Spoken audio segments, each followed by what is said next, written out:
returning to your introductory remarks about school education. I mean, the figures yesterday were truly depressing. The numbers have flatlined, I think, since 2016.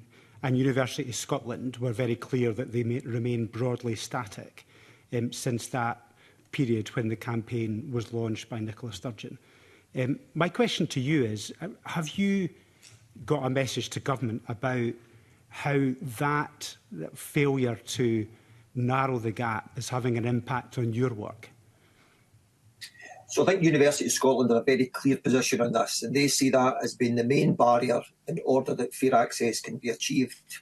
And again, I'm sorry, Willie, I'm going to appear like a dog with a bone here. I come back to this idea of having a comprehensive data system, because it's not a case that everybody that's a fair access student comes from school into higher education. Many enter the world of work, then go into a college and then return back. Many enter college and decide they want to continue with their studies.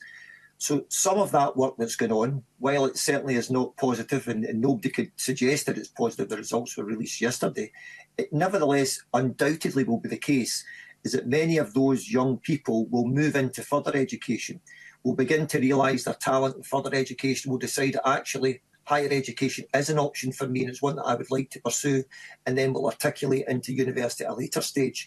So I'm not as negative as University of Scotland with these data. I do not think that this is a barrier to ultimately fair access being achieved. I think it's certainly difficult in terms of a direct entry from schools. It's, you know, if you don't have the talent being realised in school, then universities understandably can't accept as many from school into university, but it's not the end of the story. And I think that's something that we miss and we're not able to talk through because we don't have that data that allows us to track the journeys beyond school into higher education.